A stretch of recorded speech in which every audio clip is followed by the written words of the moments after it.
Okay, so this video is going to explain the causes of the First World War. The First World War is one of the most important events in human history, one of the most defining events of the 20th century, because many of the things that we take for granted in the 20th century were caused by the First World War, which happened at the beginning of the 20th century. So what caused it? Now, most people will be familiar that it was the kind of trigger event or the spark that ignited the fumes was the assassination of Archduke Franz Ferdinand. Most people say, oh, the assassination of some archduke. But how does the assassination of one man lead to a global conflict and end roughly 100 years of peace in Europe? Now, to understand this, you need to understand a system of alliances. So Europe, just leading up to the First World War, was characterized by the system of alliances. Let's say on one side you had the Central Powers. If you look at the map, the Central Powers, because they're in the center, Austria-Hungary, Germany, and Italy. Surrounding them was the Triple Entente, Russia, France, and Great Britain. System of alliances. Now, what the system of alliances meant, now, it was established to make war less likely, because if you're a weaker country like, let's say, France, against a powerful country next to you, like Germany, and you worry that Germany might invade you and attack you, the fact that you have an alliance with Russia is some kind of protection. But it ended up backfiring and causing the First World War, because what could have been a regional war between two countries ended up becoming a European war between many countries, and because Europe had colonies and Europe was the world hegemon at the time, it ended up dragging other countries into this war. Japan, the United States got involved, many of the colonies in Africa had to send troops over, so it became a world war. Okay, so how exactly does this take place? So this Archduke Franz Ferdinand was the future heir to the Austro-Hungarian throne. In other words, when his great-granduncle, Franz Joseph, dies, he's going to become the emperor. Franz Joseph is the emperor of this huge empire called Austria-Hungary, made up of a number of different peoples who do not kind of want to be part of this empire. It's kind of fragmenting, so to speak. But when the Archduke Franz Ferdinand gets assassinated, he gets assassinated by Serbia, a small country. And Austria-Hungary needs to punish Serbia for killing the heir to their throne, the future emperor of Austria-Hungary. Serbia killed him. Serbia is a small country. Serbia can be crushed. Now, it wasn't Serbia as a country. It was Gavrilo Princip, a terrorist who was part of a terrorist organization called the Black Hand. But there might have been a lot of Serbian government involvement in the assassination, like state-sponsored terrorism. And Austria-Hungary, the chief of staff of Austro-Hungarian Empire, had been looking for an excuse to go to war with Serbia prior. In fact, like there's 20 different occasions where he tried to provoke a war with Serbia. This was a good opportunity for Austria-Hungary. But Austria-Hungary didn't end up going to war with Serbia because of the system of alliances. Now, Serbia could appeal to Russia to come to its aid. Now, and if Russia comes to the war, it's now Russia and Serbia against Austria-Hungary. But Austria-Hungary has an alliance with Germany. So would it be Germany, Austria-Hungary against Serbia and Russia? But Russia has an alliance with France. So will it be France, Russia, Serbia against Austria-Hungary and Germany? But Britain has part of the Triple Entente as well. So you see the war is going to basically escalate because of the system of alliances. It's a bit more complicated than that, but I'll explain that just now. Now, sometimes to explain how you can have one small trigger event, like the assassination of Archduke Franz Ferdinand, igniting a global conflict, people kind of look at what were the long-term factors behind the war. And they use the acronym MAIN: militarism, alliances, imperialism, nationalism. And what does this mean? Now, before we talk about what this means, it's also important to understand that Europe at this time is the world is a multipolar world. So you got multiple powers that decide. Europe is the world hegemon, and it's great powers. Their rivalry dictates global affairs. Now, we know during the Cold War, you had a bipolar world where it was the United States of America and the Soviet Union. And after the collapse of the Soviet Union, it's a unipolar war with the United States kind of at the top. But leading up to World War I, it was a multipolar world. And these countries were rivals with one another. There was always a potential for war. There's a variety of reasons why they were rivals with one another. But from the time of the Napoleonic Wars in 1815, there had not been a major European war. During the Napoleonic Wars, there was various alliances and things like that. The wars came to an end in 1815, and for the next 100 years, you haven't had a war involving multiple nations. You've had some wars like the Russo-Japanese War between Russia and Japan, the Franco-Prussian War between Prussia and France, and Prussia, after it defeated France in 1871, merged with other German-speaking nations to form the country of Germany. And then it emerges on the scene as one of the most powerful countries in Europe. Imagine you had a number of powerful countries, all German-speaking. They defeat France, and now they merge, and they become this new, very, very powerful country. And it's arming, and most of these countries are arming. Now, this period also coincides with the Industrial Revolution, which means that you can mass produce arms. The killing potential of a war is getting it's increasing at an exponential rate. And lots of, if you take factories and the ability to mass produce artillery shells, make advancements in weaponry, instead of having normal rifles, you've got machine guns. You instead of having old, outdated wooden battleships, you've got powerful metal battleships. There's an arms race taking place. And if one country is arming and they're your rival, then you need to arm. So this is militarism, but it's happening at a rate in which it's very, very quickly. If a war breaks out, it could be very devastating and very deadly. The Great Britain, which is not the most dominant land power in Europe, doesn't have the biggest army, but they had the most powerful navy. Because they're an island, naval superiority was essential to them. But now Germany has this king, Kaiser Wilhelm II, and he is investing large amounts of money in the navy. He reads a book, it really, kind of like Theodore Roosevelt as well in the United States of America, gives them a passion for navy and naval conflict, and he is investing large amounts of money in building up German navy, which is being perceived by the British as a potential threat. So you kind of have an arms race developing. The other acronym is alliances. Because of this arms race that's developing, because of the potential for war, various European nations formed alliances with one another. So, for example, prior to Kaiser Wilhelm II becoming German king, Otto von Bismarck, he was the German chancellor, and he was aware of the fact that Germany, just established in 1871, this new powerful country, doesn't want to be ganged up by other European countries, wants to safeguard its nation, decides that it's a good idea to have allies. Have Russia on your side, have Austria-Hungary on your side, you have friends on your side. It's too dangerous, no other country wants to go to war with you. But after the king that he was working with, Kaiser Wilhelm I, passed away, Kaiser Wilhelm II came to power and dismissed Otto von Bismarck, and his alliance with Russia had fallen away. This provided France with an opportunity to make an alliance with Russia. So now you've got France and Russia in an alliance. They kind of have a sort of alliance with Great Britain as well. So now you have this system of alliances.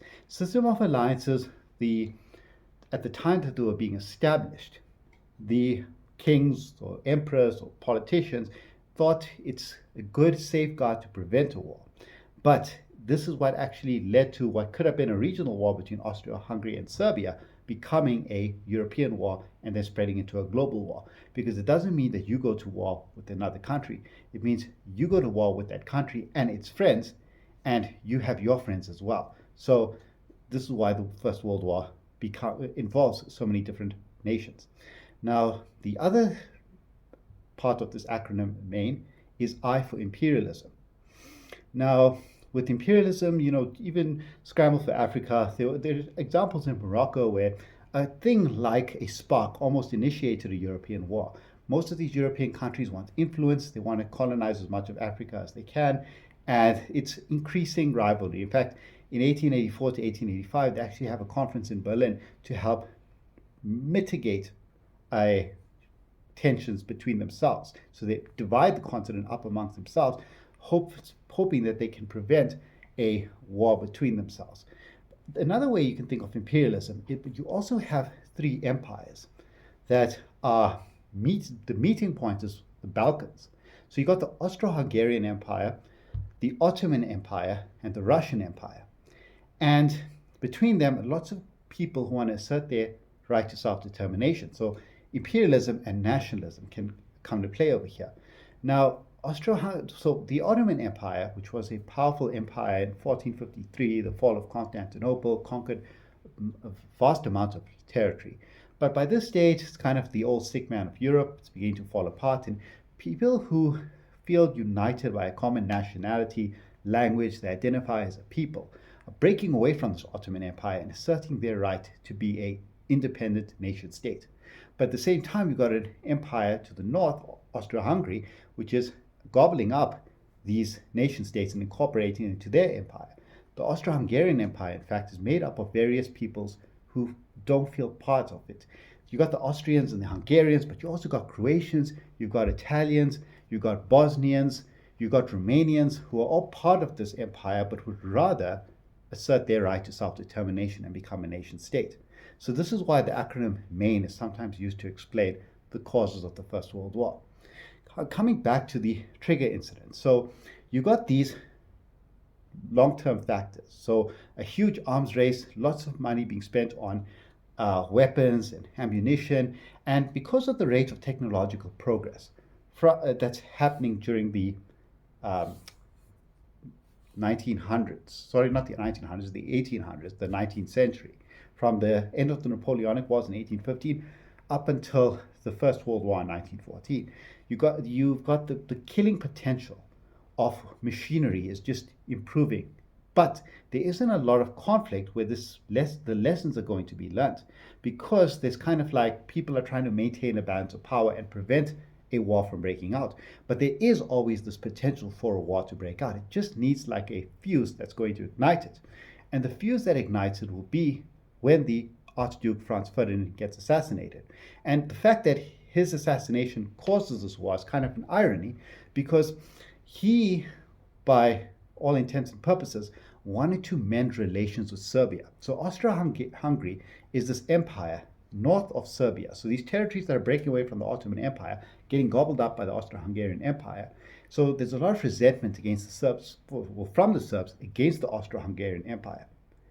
And the king, or the emperor of the Austro-Hungarian Empire, Franz Joseph, he's been ruling for like 66 years. He's very old. He's on the last stages of his life, very much proud Habsburg royal family, and not very popular amongst many of the people who he rules over, especially those he recently conquered, like the Bosnians.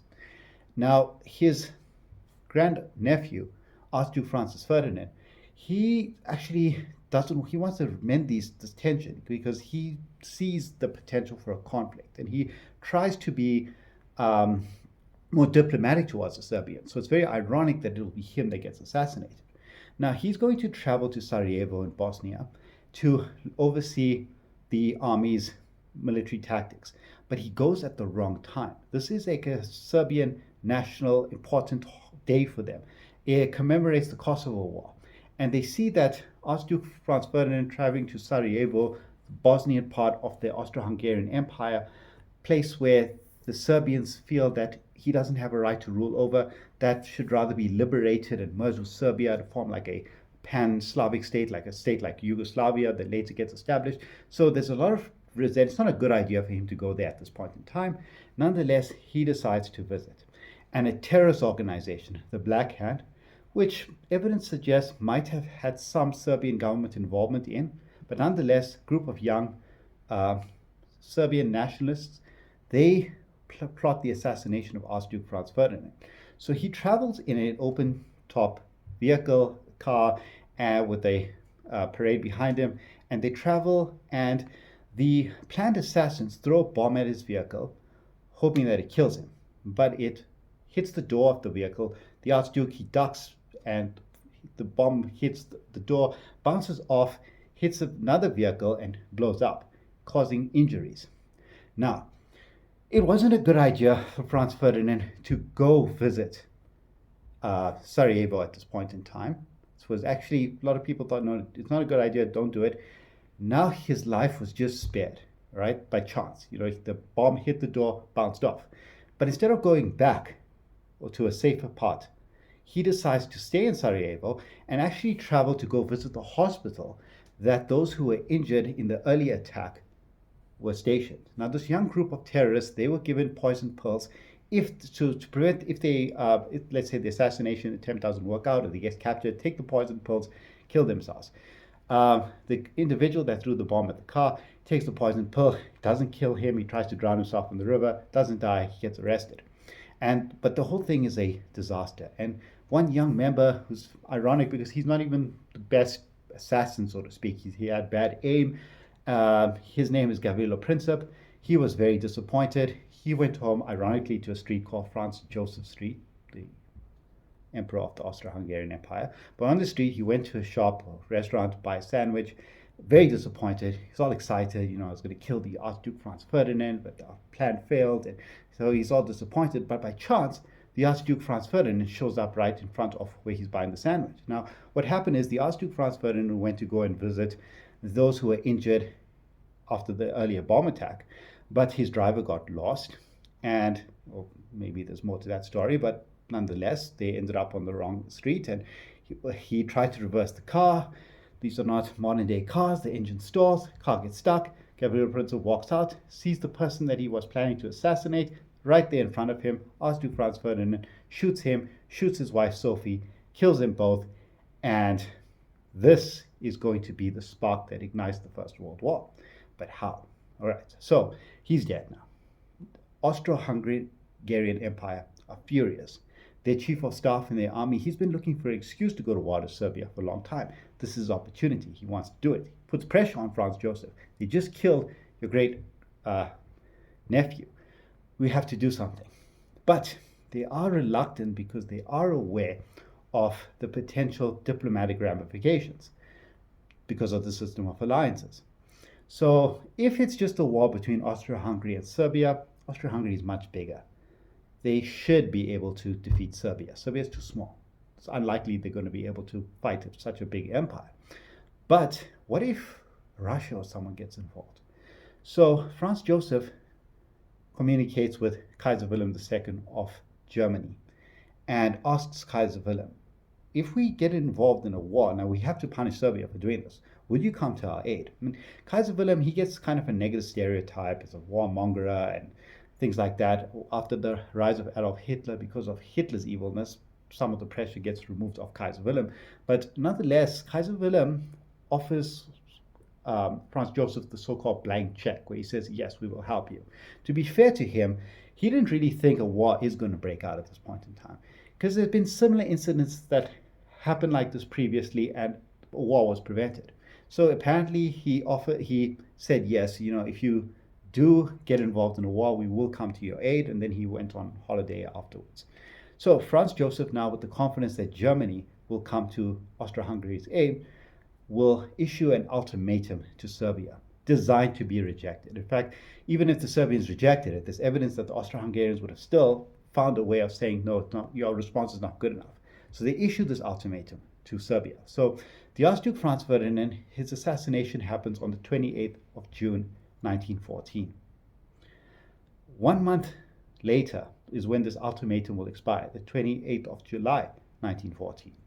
And when it expires, or when the Serbian response is not good enough, it's going to initiate the First World War. But in the meantime, Serbia had written to Tsar Nicholas of Russia, nice letter, please, we're a smaller country, please come to our aid. We're being bullied by Austro-Hungary, who are attacking us. They give us an impossible ultimatum. There's no way we can accept such an ultimatum and still recognize ourselves as a sovereign, independent state. This is a threat to our national sovereignty. We have to defend ourselves. Will you come to our aid? And Russia says, yes, they will.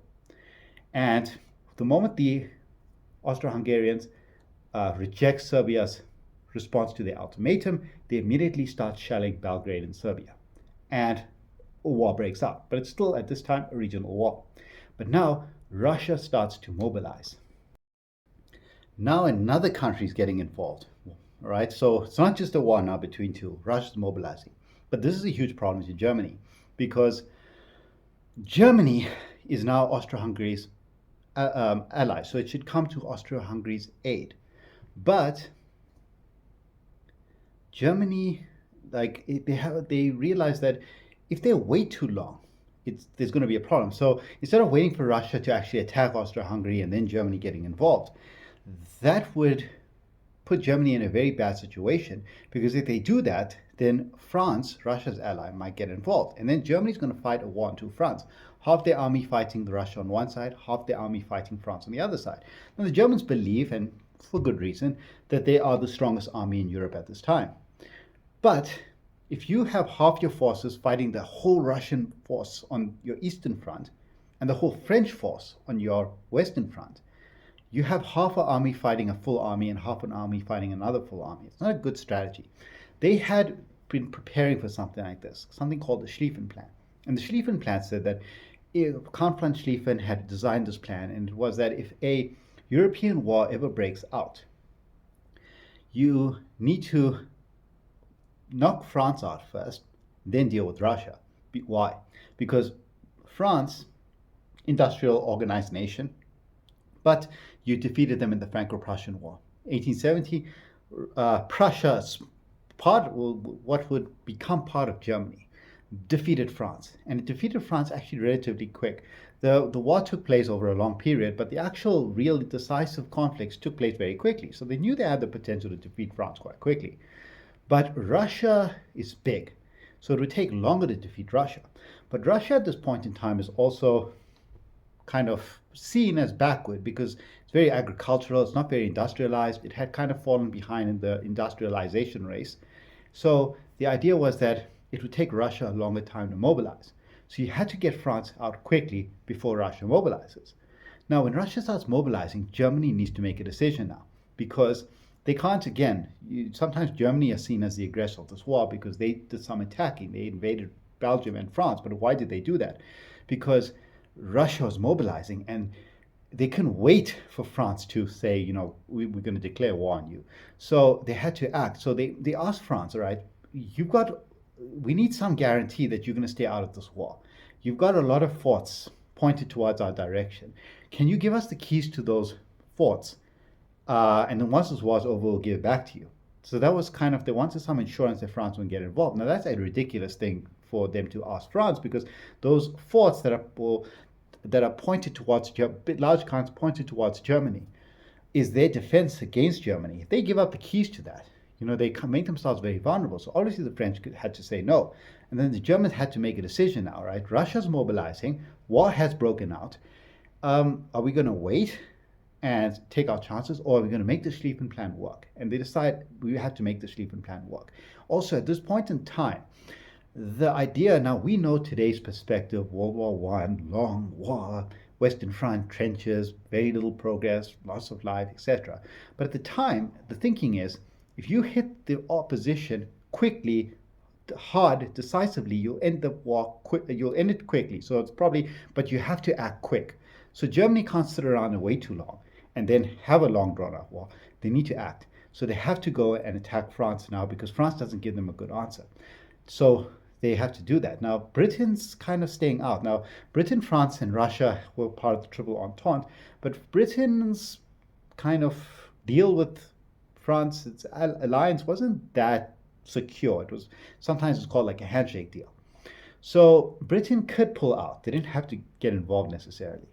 So Britain decided to wait. It's, for lack of a better term, still debating, you know, should we get involved? Germany also, they are looking at Russia, and they also realize that Russia is going to become a threat eventually. Like, you know, during the Stalin days, we know Russia became or the Soviet Union became a big threat.